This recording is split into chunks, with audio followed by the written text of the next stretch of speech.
Sorry about that. I know you're just watching me. Well, it's delayed, so you were just watching me turn the lights on. How is everybody doing today? It has been a very hectic morning. Been on the phone with the animal hospital, sadly. So, got some stuff we gotta take care of. But, such is life. I'll wait till it catches up, make sure that this is okay, that the levels are alright. This camera system has been failing me like crazy. I had to film 2 videos on my phone because this computer no longer wants to reliably take the cam link in the DSLR that you're watching me on, but it's working right now. So, hopefully that's alright. Got Marcus, James, Rafa. Good day, everybody. And Scooter, of course. How y'all doing? So, I was planning on doing the Audiomo podcast with Dave this week because he actually ordered a Harley Benton too, but he ordered the baritone of the MR, the Mosrite, and I ordered. Hey Evan, how's it going? And I ordered the modern version. His showed up on Monday, so I texted him, and I said, "Did you get it yet?" And he said, "Yeah, it's been here all day." And I'm like, "Well, I haven't even gotten the shipping thing." I contacted Harley Benton, and it wasn't just me. Anybody who ordered one of the modern ones, they had to do extra quality control on it. So I'm not sure. I mean, I guess that's a good thing, right? Wouldn't that be a good thing that they want to make sure that everything is as good as it's going to be before they send them out? But apparently that will be here tomorrow. So I will hopefully have that done for Saturday morning. That should be fun rushing through that. Hey, Robbo. And Hugh, well, I have a gig today. Good. You're going to be fine. No, actually, inviting friends to a gig like that is a good thing. That takes the edge off. It does, at least in my book. Because then you can always, like, if you have, like, one of your friends who's, like, really just, like, kind of, like, not judgy at all, just focus on that one person.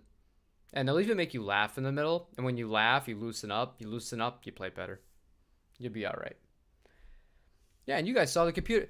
And I think it was not last stream. Maybe it was last stream, in the stream before, this computer totally S the bed. And it was like, oh, okay, that's the end of the stream, I guess, for today. It's not been good. So I'm gonna need all the extra income here. So I gotta replace. I'm not sure if I gotta replace the camera, because the camera's power on fine. It looks great. Or if it's finally this Mac has got to go. But either way, if it's not reliable, it's not gonna work, because I do this every day and I need to have a reliable setup. So the upshot of changing a diaper nappy in the early hours of the morning here in Melbourne is I could tune in. Changing diapers isn't so bad. Everybody makes that out to be bad. Now, if it's a boy, it's a different story to a girl. Everyone thinks it'll be worse to have a girl in that aspect. I'll get off this quick. We'll get right back to music. No, the thought that I avoided having like my son, if I had a son, just pee right in my face. No, I couldn't tolerate that. But girls, it's all right there. It's easy to clean up. It doesn't smell great, but it's not bad. Sorry, that was random. But anyway, so with Dave, so he got the baritone and I get the regular one. We wanted to ask you guys. We want to make kind of like, he's gonna do like his own little demo of it. Now I'm obviously gonna do the demo that I do, where I pull out the workbench and we look at the guitar and we take it apart and all that fun stuff. To do a song collaboration together, which I think will be hilarious on a few levels, because Dave is so in the box and so modern, and his style of music is very different than mine. So he's gonna have to come up with a backbone of it, and I'm basically gonna play lead. That's gonna be hilarious in its own right. So that should be fun. But I don't know if you guys had any ideas or suggestions or preferences for where we should go with this style wise with these Mosrite copy Harley Benton guitars. Yeah, Rafa, you're gonna have a good one. The more you think about it, the worse you're gonna do. Like, if you go into a gig thinking, I'm nervous, I'm gonna suck, I'm not prepared, you're gonna suck. If you go into the gig thinking, if I screw up, I screw up, and just keep playing, I'm gonna have fun, you're gonna do fine. Do all Japanese Fenders have cheap electronics? No, not at all. A lot of them have extremely good electronics, actually. That was part of the reason why For the people that didn't watch yesterday's video, well, I've said this since day one on this channel. One of my favorite lines, and I think the best deals that Fender has made in the last 10 years, period, here, are the Fender Japan Hybrid ones. They made those Jazzmasters, Jaguars, Telecasters, and Strats. Those guitars all came with American pickup CTS pots. Modern radius, rosewood fingerboards, custom colors. Those are as good as it gets for that. And you can still get those for about $1,000. And that compares very favorably to an American Professional too, if I'm being honest. Like it's not much in that one. And it kills the Mexican guitars. It's a laughable difference between the two of those. But some of the ones, like the traditionals, those come with decent pots and a switch and an output jack, but the electronics themselves aren't that great. And then once you go even further before that, the Jazzmasters were really bad. The pickups that came in a lot of those Japanese Fender Jazzmasters, because they weren't actual Jazzmaster pickups. They were Strat pickups that were in Jazzmaster casings, so they didn't sound accurate at all. A lot of people would love the quality of those Jazzmasters, of the feel of them, but when they plugged it in, they're like, this doesn't sound right. That's why. They were not the right pickups for that guitar. Obviously, less so of a problem if you wanted a Strat, an older Strat, or a Tele. And the American pickups that would come standard on the older made in Japan stuff, before they switched to crafted in Japan, I think even a few of those had that, were the Texas Specials. So anytime you would see TX at the end of a model name from Fender Japan, you knew it came with Texas Special pickups in it. Yeah. I love Japanese guitars. I know a little bit too much. Not everything, but I know enough about those things. So so tomorrow is going to be the because obviously we're not going to have the guitar to demo tomorrow. I've thought about I don't know how this would work. I've thought about, as an interesting way of kind of making things unique here too, doing a live demo of a guitar as I unbox it. Now, this is difficult. If I had more money to like invest into a studio, I don't even know if I'd want to do this, because I mean, this is not, it looks big in here, but for what I'm going to say right now, I don't know if it would be conducively reasonable to do this. To have a bunch of cameras set up and then have a way to like switch from the views. But basically I'd need like a producer to like push the buttons to manually do it, and then all that fun stuff, because I feel like when you demo these guitars, you're going to want to see all the different close-ups and all that stuff and the unboxings and going over them. But I mean, I think the idea is there. I don't think I've ever seen anybody do that. Like systemically open up a guitar box, go over all the electronics as it is, like as you see it. No editing, no nothing. Give, unfiltered things. If you say something wrong, you say something wrong. And then just be like, all right, what do you want this thing to sound like? Which amp should we play it through? Do you want to hear it through the Music Band? Do you want to hear it through the Black Star, the Tonemaster, or the Mesa Boogie, which is the hero of this channel? That amp is everything. Without that amp, we'd be nowhere, everybody. We'd be nowhere without that Mesa Boogie amp. But that's why Rafa's video made me laugh, and that's why talking to Dave makes me laugh. And I shot yesterday, I don't know if I'd call it a podcast, but a conversation I had with Aaron Short. It was like an hour. We were talking about if we're the problem with the guitar community. Like if we contribute to the problem as far as people focusing more on the gear and instead of, actually playing music, and why that might be. And one thing we ended up starting to talk about, digital gear and potentially working on a song together too. And yeah, he's cool with all that stuff. He's a fan, but he's like me. Anybody that's near 40 or barely above 40, it's just like, we'd rather just hear guitar plugged right into a tube amp and cranked. That's the tones we like, Okay, let me see here. So I'm gonna leave a poll up. You guys are gonna get to vote on this. Okay. First long-term guitar review.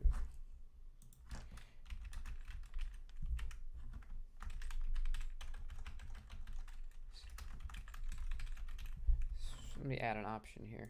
Let me take one look. If I had long enough to give you a really long one.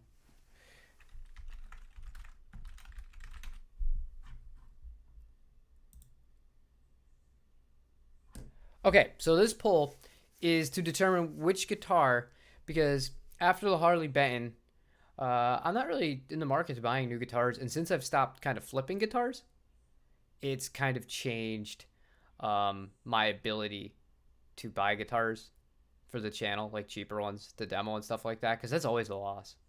No matter what anybody says to you, anytime I do a Harley Benton demo, that's a financial loss for me. Even when people buy from the affiliate link, that always ends up being a loss. So the fact that I'm not going to be flipping anymore and having that little expendable thing, I don't know how much new stuff we're going to do. We'll see how things go. But for starting off the kind of the series about going over the guitars that I've had for a while, those are kind of the options I want to go with here. Whatever one you guys want the most, I will do a full thing on each of those guitars in the way that we do them on the new guitars, and we'll take a close look and do all that fun stuff and talk about whether I thought it was a good idea, a bad idea. And it's not all going to be good.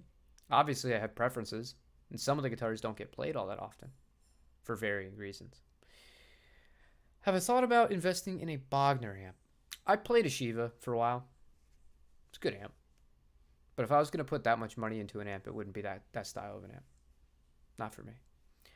I like the Mesa where it is for the thing about the Mesa was I knew that I was going to be using it for this too, and the fact that the Mesa has such a good tube driven spring reverb is just amazing when you factor in the fact that it has that awesome rectifier.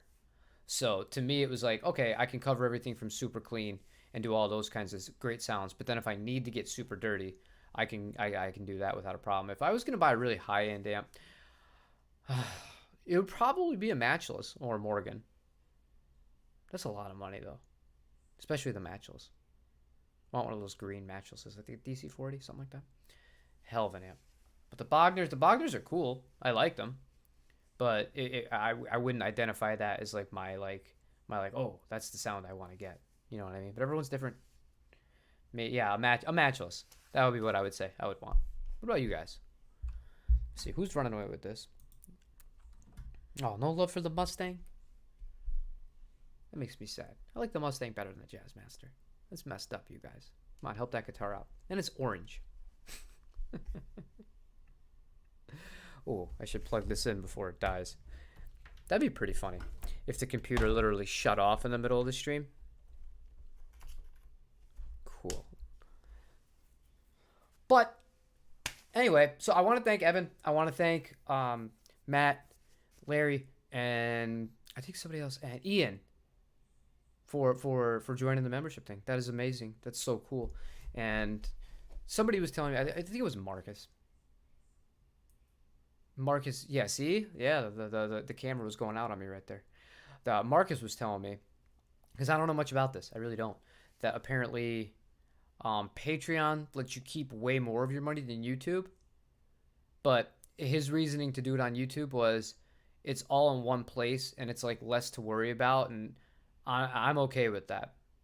I'm okay with that. And it's funny because taking it out of even that part of it, if you talk about like, you know, fees and stuff like that, I'm not really the biggest fan of reverb for a few reasons.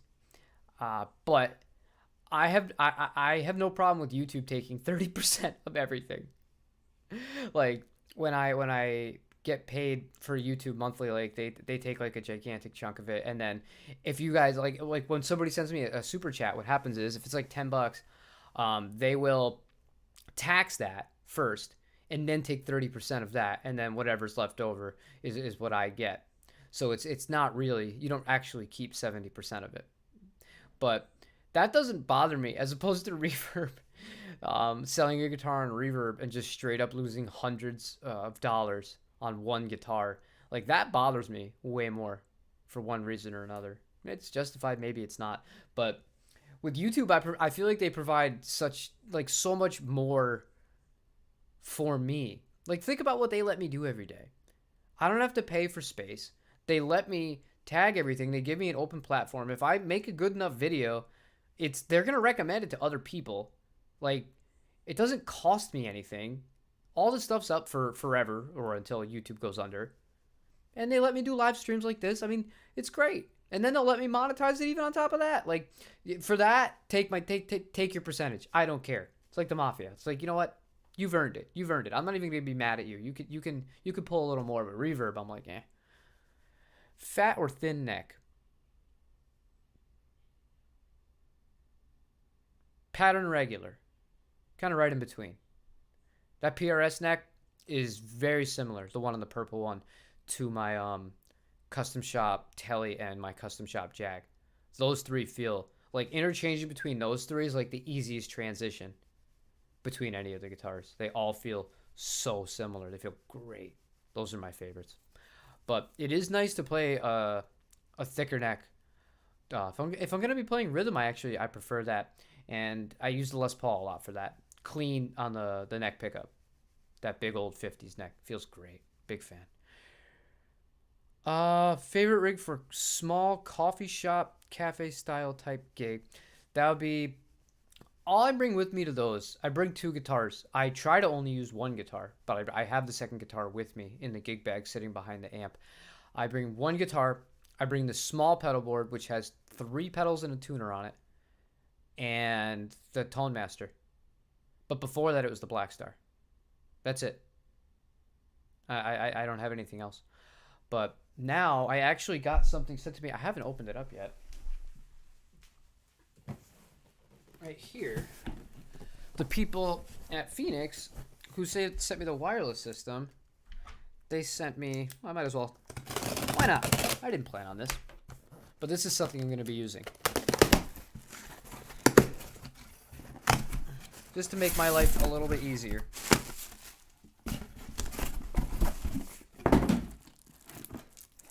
It's just a little analog mixer.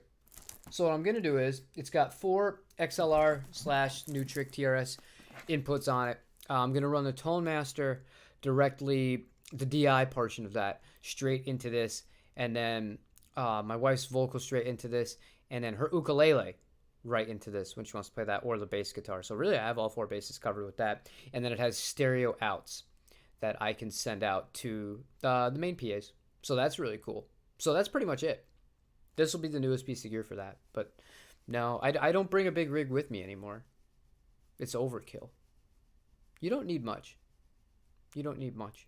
And it makes me wanna buy one of those mono gig bags to even kind of downsize a little more. So instead of having 2 guitars and 2 gig bags with me, I just have the one really good gig bag, and then I can carry everything in one go.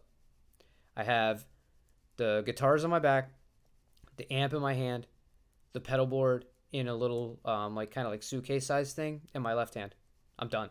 I can do it all in one shot. And that's great, because it wasn't always like that. You know, making like multiple trips back and forth to the van or the car or wherever you're getting your gig from, whatever you're using to get to and from your gig. It's a lot of stuff. So for us, it's super easy. We have a small PA that we use sometimes if the venue doesn't have it. And then if they have one, obviously, you know, we operate within the means of that. And you can get away with gigging a lot of amps in a situation like that. It's all about just how much stage volume you will need to get away with it. But if you're playing like acoustic or a small thing like that, even like I have like a AC4 Vox, you'd be just fine. You'll be just fine. Yeah, that was an interesting question. I didn't see that coming. And yeah, no, I gotta open this thing up. So we'll see how it goes. They were happy with the fact that I didn't have to overhype their wireless system. I literally just plugged it in and tested to see if it would work, and thankfully it worked. I don't think anybody's bought any of it. That's the other thing that made me laugh. They were like super willing to send me another piece of gear. And I was like, I don't think anybody bought anything from the first demo, but they're like, oh, like, but it was a really good video. Like, we're going to use it for promotional stuff. And I was like, cool. Well, then sure. You'd send me another one. I'll do the same exact thing. It's either going to work or it's not going to work. Hey, Aaron, we were just talking about you. How's it going? 4 bases covered. Well, there's a few ways you can ration that, James. My guitar, the actual way is my guitar, her playing bass, or her playing ukulele, and then her vocals. So that's 4 things. That's 4 things. But really, they want me to have a microphone too. This is a terrible idea. You guys would know. You can't give me a microphone. That never works well. Probably in modern day I'd get away with it, but back in the day when I was gigging out and I was buzzed for all my gigs or drinking, that would have been a really bad idea. All good things, I hope. Yeah, no, we were talking about the conversation we had yesterday, and whether YouTubers are the end or are worse influence on people, or if the viewers are potentially the ones that are at fault here. I think it's everybody, but we'll have to go from there. But James, I didn't think that's where you were going with that. That's why I answered that question kind of funny. I see plenty of Japanese guitars shred on these thick U-shaped Telecaster necks, so I changed my perspective. I thought I have a... No, it's actually more comfortable, I feel, to play... I'm not a shredder. Not at all, dude. You guys would see. I'm not that kind of guitar player. But when I do kind of any sort of legato, I actually prefer a thicker neck, because I feel like my hand... like my palm is more planted, whereas when I play a thinner neck, it's like my palm is kind of like hovering, and then if my fingers will cramp up quicker. I feel like I'm more secure playing a fatter neck if I wanted to play lead. That's just me. How well does the Tonemaster take pedals? Would you recommend the Tonemaster? Yes and no, I wouldn't. I think it takes the Jackson audio really well, but Bliggick, a guy who's in the Discord and comments on these videos too, super cool guy, right? He linked me. I'm so bad at this. I know, like, I don't know many YouTubers. Some guy who's in Canada who has like way more subscribers than I do, and he had a Tonemaster, right? So he linked me the video of this guy and why he sold the thing, and his main reason was because not just that it was solid state, but that the fact that I guess it has a quad core processor in it. And when I heard that part, I was like, oh, that is kind of terrifying, because I think of phones and computers and all this stuff. What happens when the warranty goes out on a Tonemaster and, you know, it has a processor, and we already have a chip shortage as it is? It's like, ooh, is that really the best idea here? Is it really the best idea? I don't know. Time's going to tell here. But it sounds good. It does a lot versatility-wise. It gives you a lot of routing options, and it does take pedals really well. It'll be great until it breaks. That sounds like it could be him. Bailey. That does sound familiar. Yes. Yeah, no, like I said, like I suck at names. I suck at names, dude. I'm just not good at it.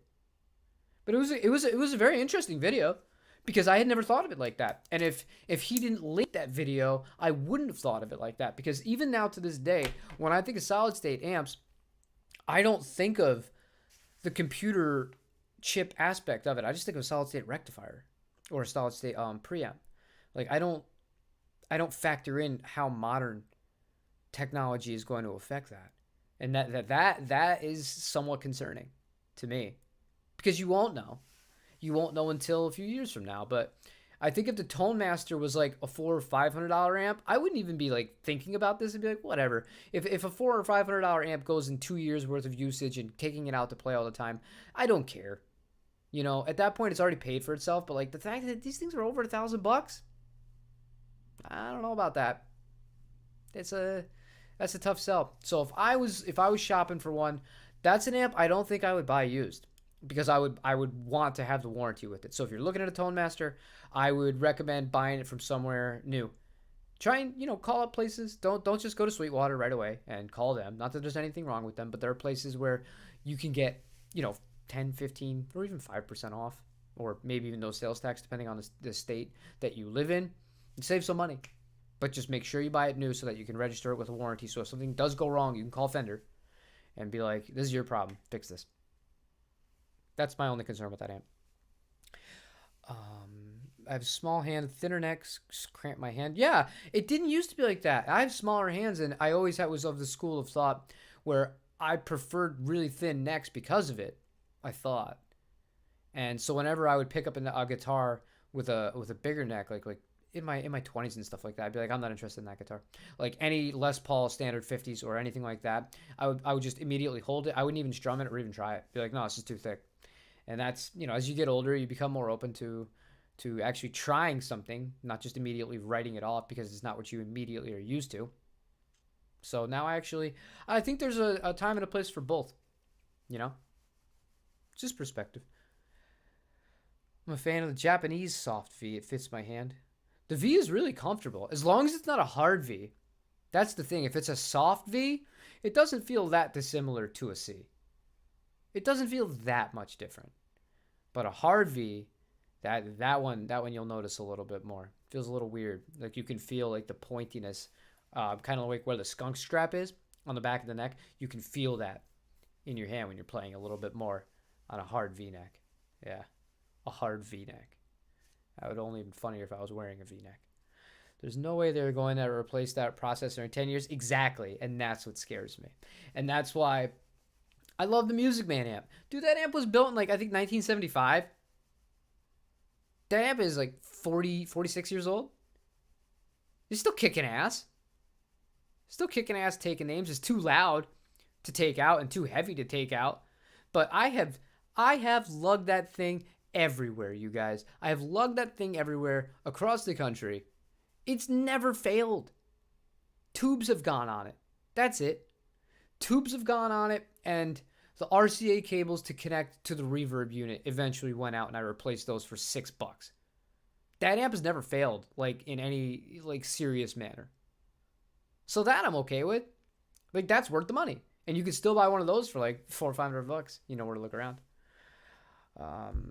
What would you recommend for low output single coil Strat pickups? I have a Fender Pro Strat, and I'm considering exploring pickup alternatives just to compare. I didn't mean to laugh at that. I saw Alan's comment pop up right after, and I laughed. I look like a Londoner. Okay, we got a few options here. If you want to stick with Fender, I kind of like the 59s that they sell. They're not super aggressive. They're really clear sounding. Like I didn't like the 65s, the pure vintage 65s for the Stratocaster. I wasn't the biggest fan of those.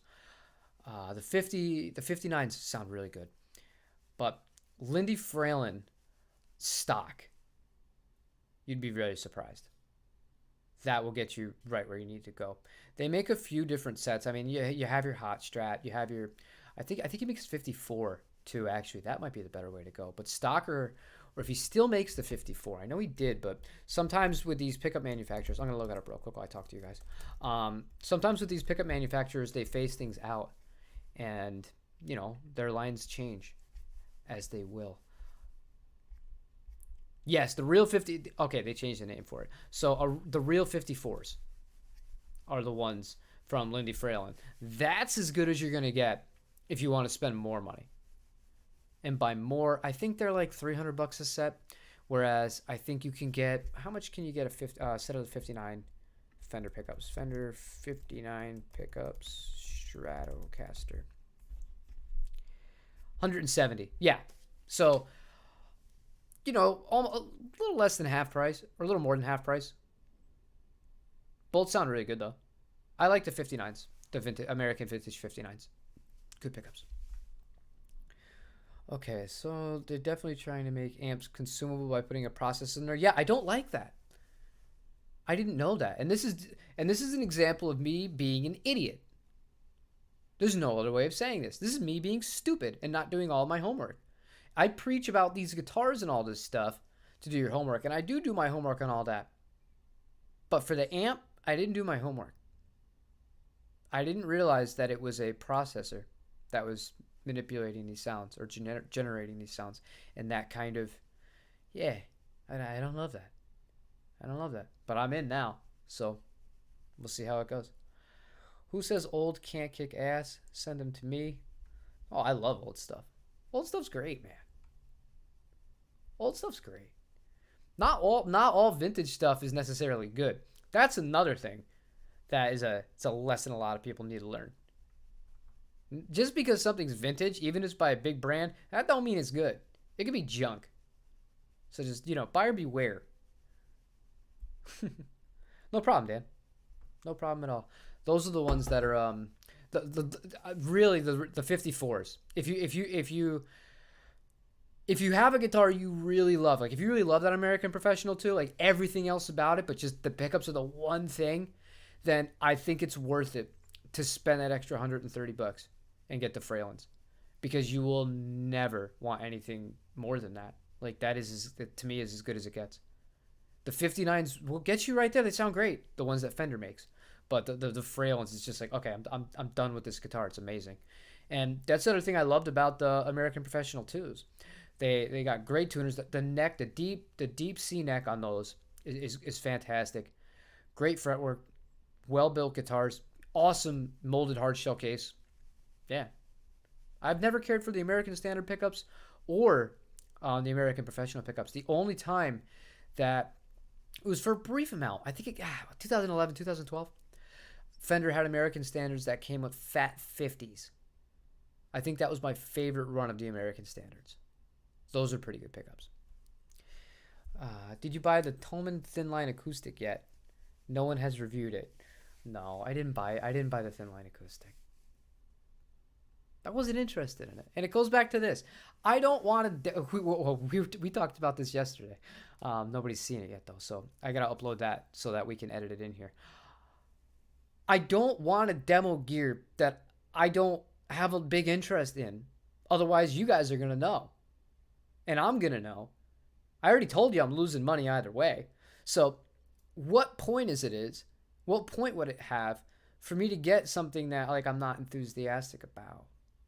You know, I wish I was enthusiastic about it. I would. Really, I want Aaron to buy all the Harley Benton acoustics, and we'll leave him in charge of all that. And you guys go subscribe to his channel, which you should do anyways. He's a good dude, or a good bloke, as they say. My buddy Robbo taught me that. Not really, just from watching years and years and years of football on the television. I've picked up a lot of English slang, but yeah, he should be in charge of all the acoustic stuff. I'll do all the electrics, but we're gonna need a third person that's going to do the modern kind of stuff. And by the modern stuff, well, not the modern stuff, like the metal guitars. Because I don't see myself buying one of the Harley Benton metal guitars or a headless Harley Benton. That's what we need here. We need like a network, a Harley Benton network. We'll build it from the ground up. One of you guys who can actually shred and plays that stuff. Yeah, you be the one. You can join us. What about the Digitech news? I wonder who bought them. Maybe they will save the company and create interesting pedals again. Yeah, it can't hurt. They just bought the name, man. Because it's a well-known name in the industry. You never know. But just because it's a name doesn't mean they're gonna thrive or re-succeed again. Stuff like that. I always think of... This had nothing to do with guitar. But I got introduced to a band that I ended up really liking that hasn't released a lot of music because of this. When MySpace got rebought out by all those investors and the music people, and they were like, this is going to be the new music platform, and they dumped so much money into it, and it had the brand legacy, but the ship had sailed. So sometimes just because you have the name, that's the comparison here, doesn't mean that it will succeed. But the name of the band that I ended up really liking, the advertisement that they had for the new MySpace all those years ago, I think like a decade ago, Jams, and it was JJAMZ. It was like a super group of people. And the bassist for Maroon 5, that's immediately going to turn you off. I know that. But this awesome chick singer. And it's just cool music. It was a cool music. The song called Poolside was on it. And Clever to Disguise, very good songs. Really cool stuff. Reminds me of Gold Motel, if you've ever heard of them. Or not like Lacera. Lacera is a little bit more on the super mellow side than those two bands. Okay, Dave will do the modern stuff. Dave won't do the modern stuff because Dave can't shred. Dave won't do that. Even if I asked Dave to do that, he wouldn't do that. Because he'd be like, I'm not a good enough guitar player. Have you guys ever watched a podcast with him? He's so hard on himself. I think he's a great singer. He can play guitar. But he's like, nope, not gonna do it. I don't want to do it. And also, I mean, like, he's also busy too. So I don't think he's in the market to do YouTube on a regular basis. What gauge strings? I only use one gauge of strings. There's the Ernie Brawl Hybrid Slinkies in the orange package. They are my favorite. That was a weird time. All the bands stayed on MySpace because Facebook didn't have a good way to share your music back then. Yeah.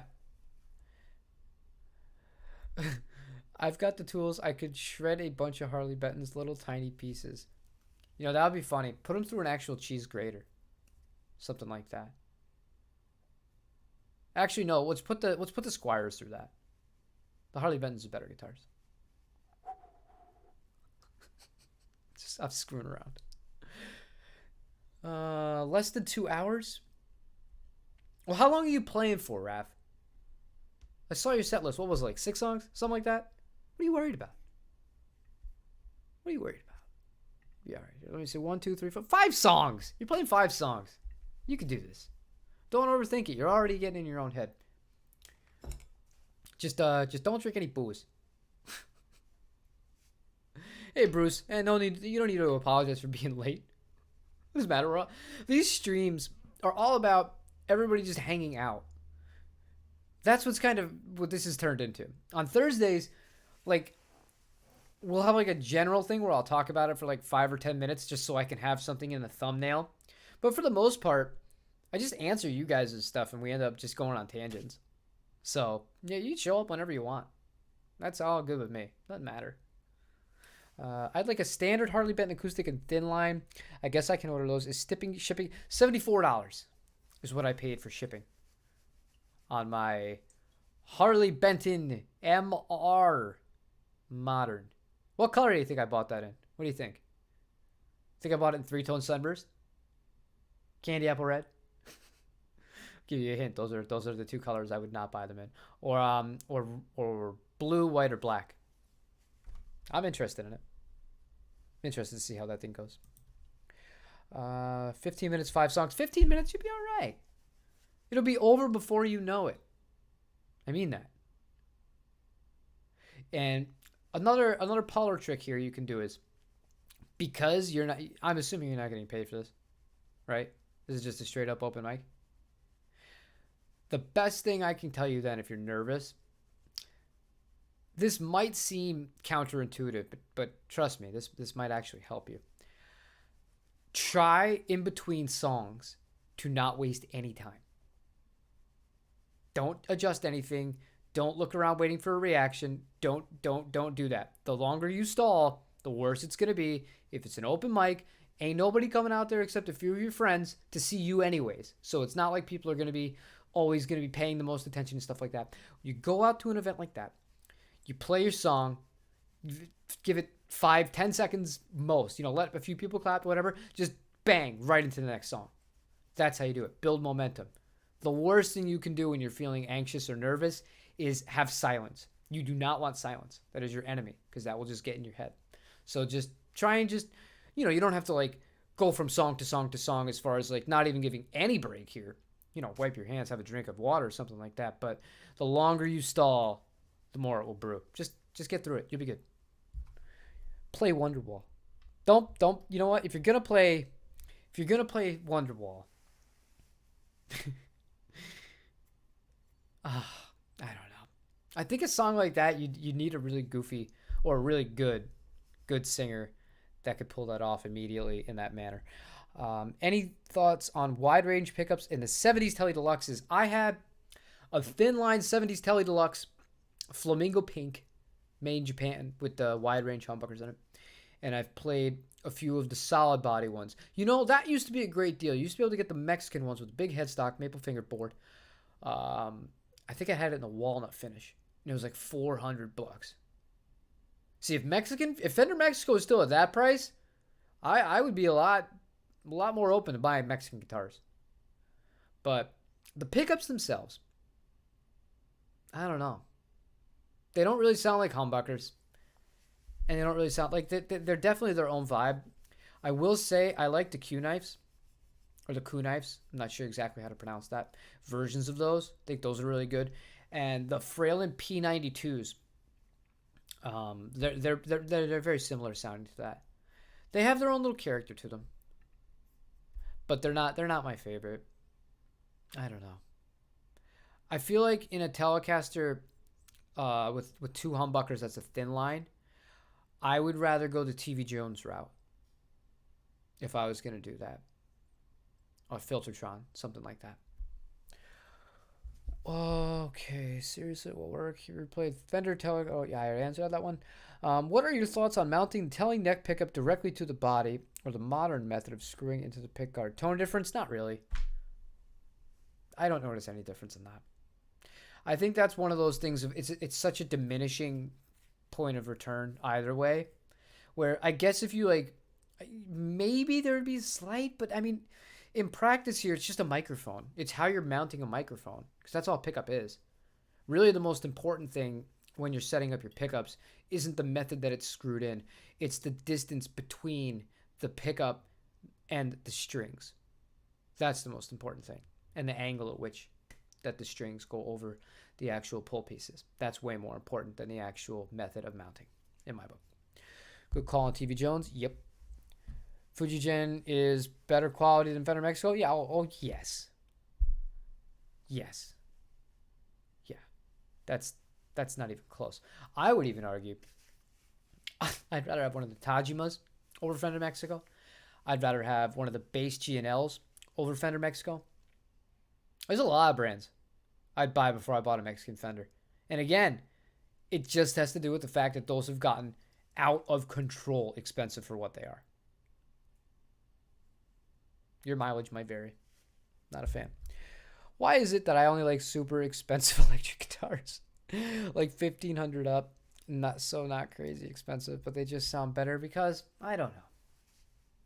You know what? I'm going to Staley, we're going to test this theory. I'm going to screw with a lot of people here. I've always said I was going to do this, but we're going to do this for sure with this new Harley Benton. I'm not going to tell you when I'm doing it. You won't know what's happening, even though I've told you it's happening. On one of these blind tests, we're going to do that $4,000 McCarty. We're going to do that $330 Harley Benton. And we're going to do, what's like a middle of the range?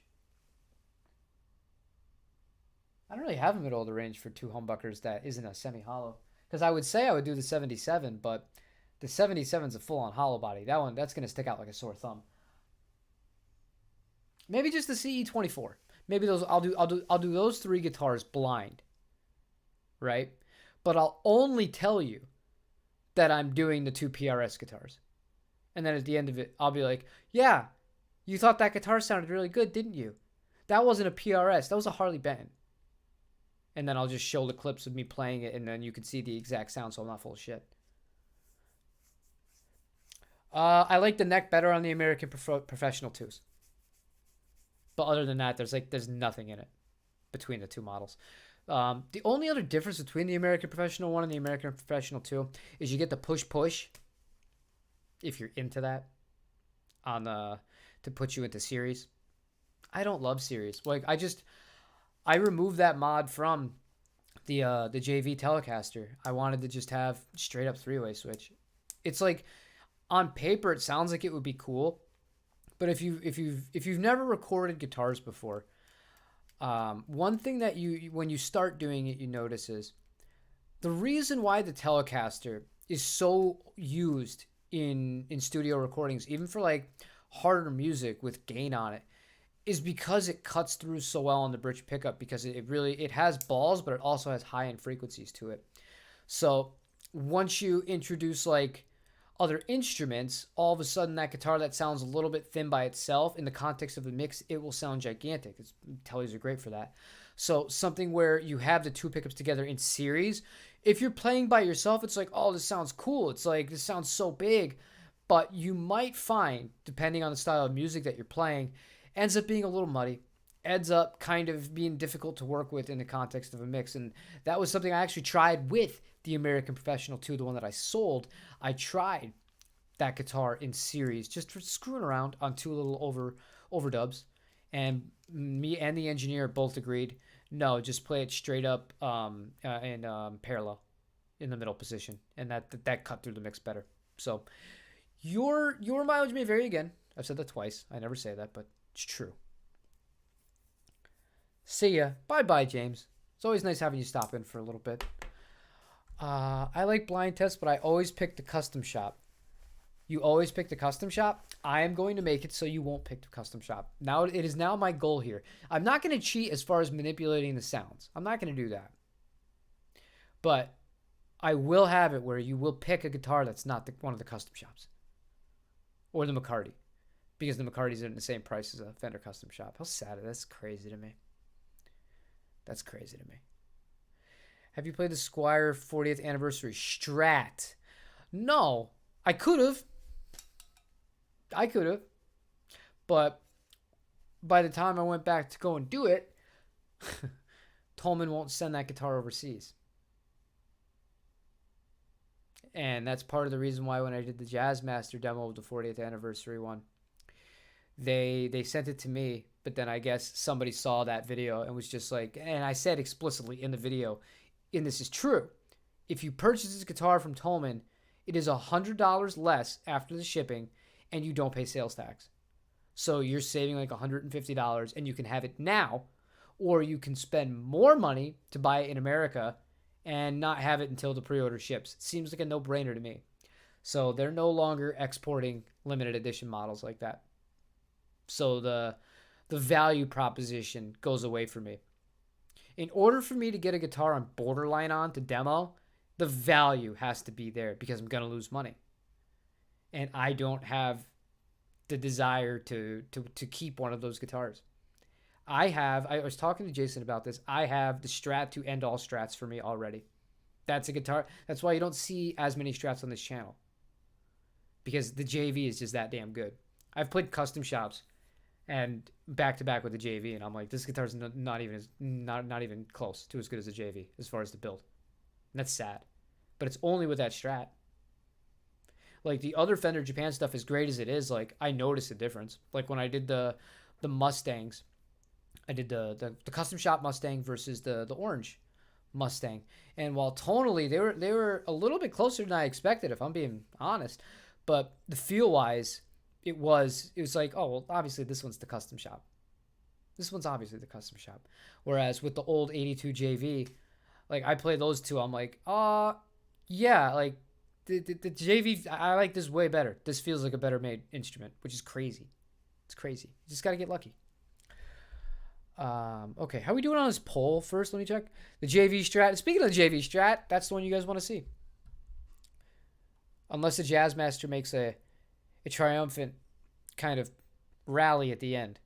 Because it ain't going to be the Mustang. Mustang's only at 8%. So that means whichever one loses, we'll do this for the second week here. I like both a lot besides the color choices. Yeah, there's not a lot of difference between the American Professional 1 and the American Professional 2 except the price tags. Slightly different neck profile. That's it. That's really it. Both are great. Thanks, man. I have the Strat American. Hold on, let me see here. I have the Strat American. Oh, Staley. No, thank you, Staley. I appreciate that. And I will make you that video. Not a problem. Like a Martin acoustic is the sound. Wonder if that's why I hear the custom shop so clearly. I think okay, so you're similar to me in a few ways. And I'll get back to that last thing, but for whatever reason my chat froze.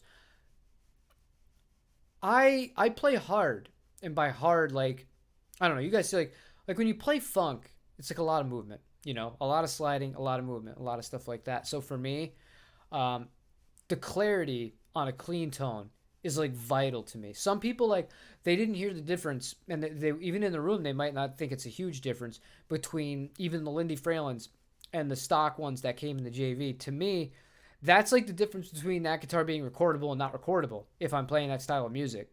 Because that clarity to me is just like, oh, this is the high definition sound of the guitar because of that. Because like I said, we're talking about microphones here. $100 microphone, like what I'm using right now to talk to you in, is not going to share the same fidelity and quality as a U87 from Neumann. It's just not going to do that. I mean, you're still going to be amplifying whatever the sound source is, whether it's a voice or it's a guitar or a drum kit. But how it captures it and the accuracy of it and hitting those transients really well, it makes all the difference in the world. So I'm more attracted to higher end pickups more so than higher end guitars. Although I have I have higher end guitars, but I like lower end guitars. And it just goes to show though that JV was $1,300. We put $100 into that $200 Harley Benton, and it sounded better. So it's not always just about dollar amount. It's really not.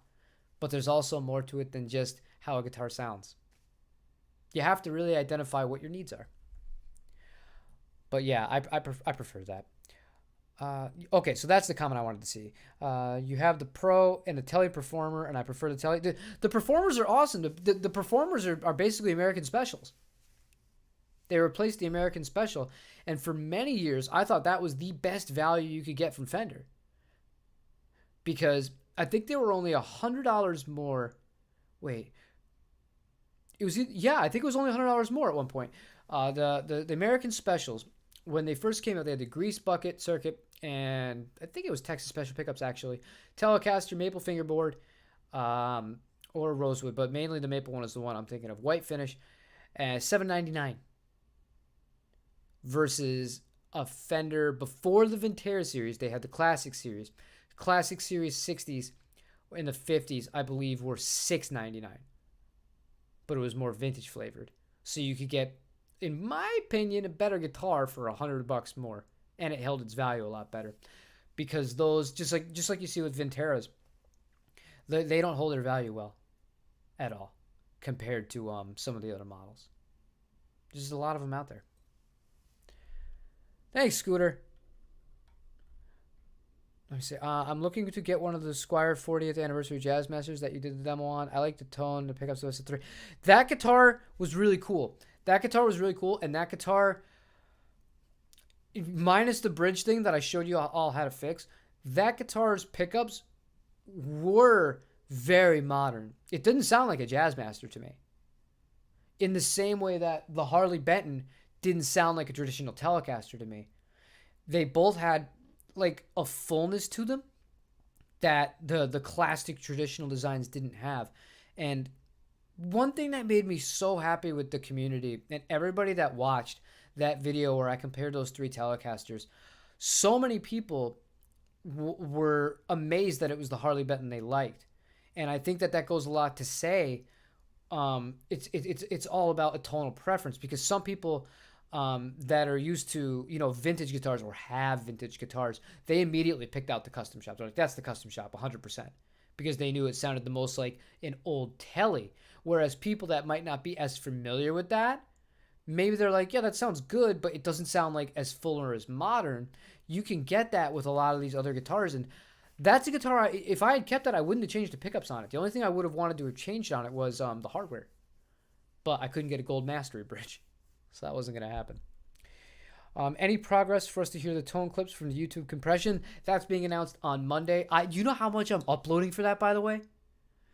Do you know how many sound files I have from demos that I've done on this channel? A lot. I got a lot. So I'm going to start with the more recent ones, but I'm even going to try and go back to as early as I have and post all of that stuff up so that you guys can hear all the stuff uncompressed straight into Pro Tools, because I think that's cool. Yes, I definitely need an FTP.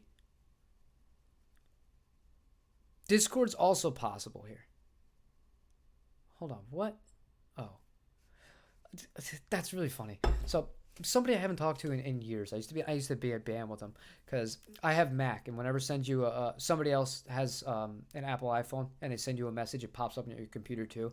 I'm sitting here, I'm talking to you guys about gear. I haven't talked to this guy in weeks. He just sends me a message and I see old Seafoam green Strat. I didn't see the rest of it, but I was like, what? I'm like, when were we talking about a Seafoam green Strat? But he's not in the stream, obviously, so just completely different outside of the conversation. Don't mind me. I have a scattered brain. But yeah, Bruce, I think that'll be cool. I think that'll be a lot of fun for us to hear all that and have that available to you guys, because the YouTube compression it's a real thing. And sometimes I get disappointed when if I listen back to a demo and I feel like the sound got crushed a little too much and it wasn't my fault. It's not always a perfect representation. And because I mainly play clean, if I played a lot of gain, I wouldn't care about the YouTube compression. It wouldn't bother me. But on clean tones, I don't want that. I don't want any outside influence on it. Staley, we do have a Discord, though. You should join it. Let me see real quick here, you guys. Let me just... Rafa, are you still in here? If Rafa is in here or if Marcus is in here, I need you to help me. Or if Evan is in here. Because you guys would be able to do this. I can post an invite to it. Or anybody else. I think Augie. Augie, you're in the Discord too, right? One of you. If one of you can post a link to it, that would be great. Yeah. As I can't get to it right now while I'm doing the stream. Yeah, but we do have a Discord. It's in the link to most of the videos. So check that out, and we'll go from there. Actually, you know what? I can do it real quick.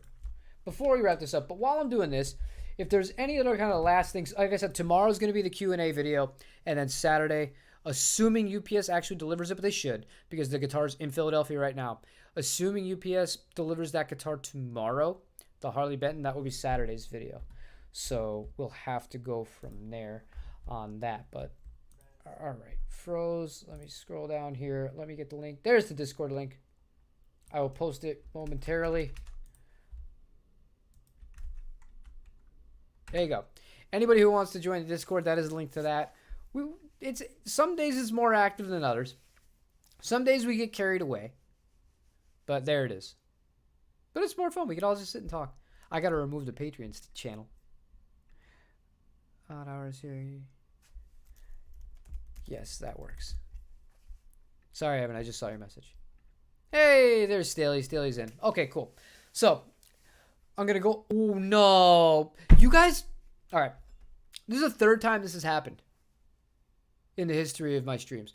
I put up a poll that I need a definitive answer on. I need it to go one way or the other. It can't end even. And right when I'm about to say, thanks for checking the stream today. Let's see who won the poll. What do you know? It's a tie. The JV and the 65 Jazzmaster are both at 44%. So I need somebody to break the tie. If you have not voted in the poll is simply this. Vote on which guitar you would rather see me do my first long-term review on. That's it. But I need a winner. I need a winner. I don't want to pick this. One of you guys is going to pick this. Thank you for the hat. My I don't know if this one was not bought by my kid. This one was from my dad bought me this. I kind of feel like a schmuck wearing it. I'm not going to lie to you. But I was having a terrible hair day, so I threw it on. The Jazzmaster is always going to win in my book. Well, I thought so. I thought that you guys would vote for the Jazzmaster, but for the majority of this stream, the Strat was ahead. So I'm just waiting here. I need somebody to click it before we can get off the stream, because I will not close this stream. I will sit here. I don't care if I have to churn. No, don't change your vote. Don't change your vote. That's cheating. That's manipulation. When you vote, you can't undo your vote. I'm not a politician, but I know those are the rules. I don't like that. I don't care if I have to turn on Gran Turismo to continue this stream while I wait. That'd be pretty funny, actually. But I do have to go at some point with today's since it's Easter over the weekend. They're doing an Easter egg hunt at my kids' preschool, so we got to run over there and help them find eggs, about an hour and a half, and do all that fun stuff. And then she's off tomorrow, so that'll be something to do. That'll be something fun. All right. So, do I vote? Can I vote? Can my cat vote? No, your cat can't vote. If you had a dog, it could vote. No, I'm just kidding. All right. I understand. Okay, we have a winner. The JV Strat, 46%. 43% to the Jazzmaster, who came in second place, and 11% to the Mustang. Thank you all for watching. Staley, thank you so much for the super chat. And again, thanks to everybody who has joined the membership on the channel. I'm really surprised. I was expecting everybody to do the $2 one. I was like, yeah, $2.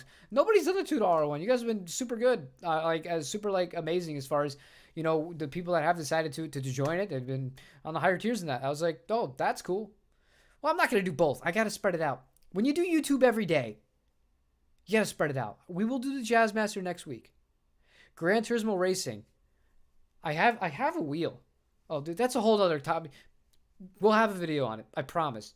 Maybe you'll even watch some footage of me playing Gran Turismo at some point in your future. I'm obsessed. But thank you guys for checking us out. I got to run and get ready for that. I got to eat some lunch, so I'm all good. 48%. Yeah, the JV Strat wins for sure. And like I said, the link to the Discord, if you want to join, chat at any hour there in the night. I am up all the time. It's true. So I will see you guys then. Till then, enjoy the rest of your day. I'll see you tomorrow for the Q&A. Take care.